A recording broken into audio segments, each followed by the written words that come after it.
Good afternoon, friends. I must say that it's a great privilege for me to be here, also in the euphoria of the changes that's happening in the United States at this particular time in our human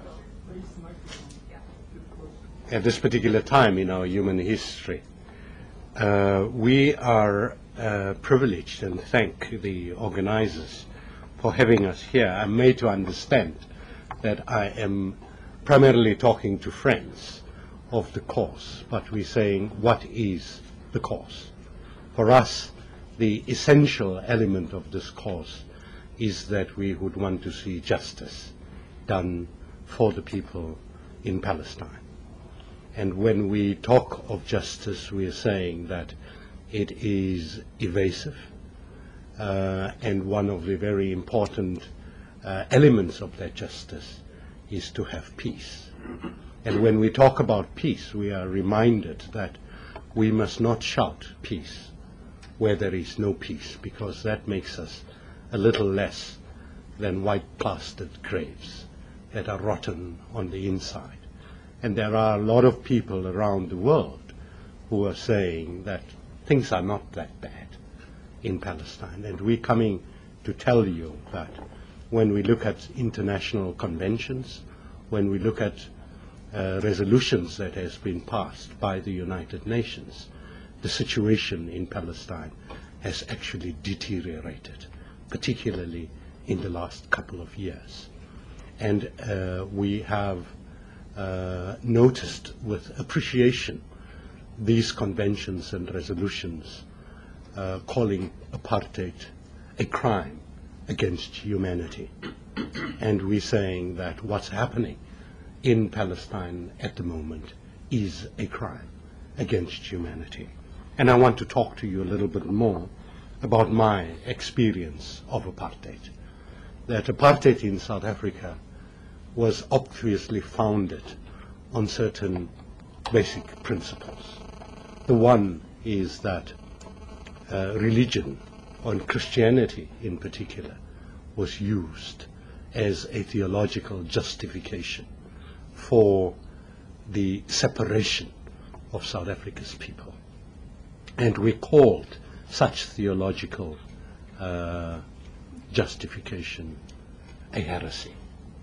And we're saying that what's happening in Palestine and Israel at the moment is also heretic. We are particularly mindful of how separation thrives on group areas, demarcations, and the erection of the wall in Palestine, in the West Bank, as a way of dividing the Palestinian people, not only from the Israelis, but also dividing families from one another, militates very strongly against prospects of peace, but it also militates against the important human spirit of wanting to belong. People are being alienated from their families. They are being alienated from their land. Many wars in the world are fought at the moment because of such struggles for land. It's unfortunate that there are very many churches in the United States that are supporting that separation in the West Bank at the moment. It pains me when I share with you that we are not talking here about a campaign, but we are talking about people. We're talking about children who have to grow up not knowing what tomorrow holds for them. Children who cannot have a relationship with other children. Children who cannot play. Children who do not know what the future holds for them. What apartheid does is that it also then divides people through processes, legislative processes, that tells people that you are not equal. And we're saying that it is important in the world that we live in that we recognize the humanity of other people. And then we are particularly challenged to recognize the humanity of those that may not agree with us. And it is our humble contribution to say that unless there is an affirmation of the humanity and equality of all people in Palestine and Israel, that the prospects for peace, that the prospects for justice will not be realized. And thus we are participating in this talk, recognizing that the people of America has a very important role to play in that process. America continues to be portrayed and understood as being the power of the world. And we are worried when we do not see the American people taking on that responsibility. We are, however, appreciative of the fact that in our struggles against apartheid South Africa, we have had wonderful support from the government and from the people of America. What was the support that we got? We cried against the violence of the separation that we experienced in South Africa. And America did not come in with weapons of war to try and resolve the situation. Indeed, because of the profound commitment to nonviolence, the American people came in with applied sanctions against apartheid. American ordinary people encouraged companies to divest from apartheid or to disinvest. And very importantly, we had the boycotts against those who were promoting that ideology of apartheid.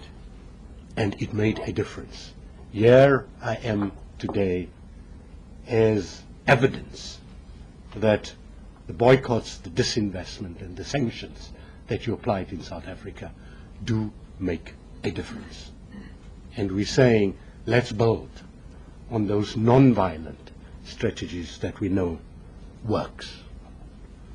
I want to share with you what one of the great leaders in South Africa, President Nelson Mandela, said about Palestine. And I quote, he says that, "We know too well that our freedom is not complete without the freedom of the Palestinians." And President Mandela could say that because of the close working relationship that existed between the African National Congress and the Palestinian Liberation Organization. But that was not all. We didn't leave it up to the politicians. We similarly have a renowned church leader in South Africa in the person of Archbishop Emeritus Desmond Tutu, who also made a statement. And Tutu's statement was also made later on by your president, or your former president, Carter. And in the statement of Tutu, it was important for us to emphasize the comparison that exists at the moment between apartheid Israel and apartheid South Africa.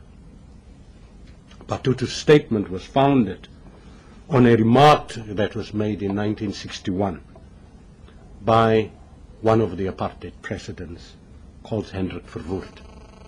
And Hendrik Verwoerd said, and I quote, "Israel, like South Africa, is an apartheid state." And this was said in 1961 already. So we have no arguments anymore about whether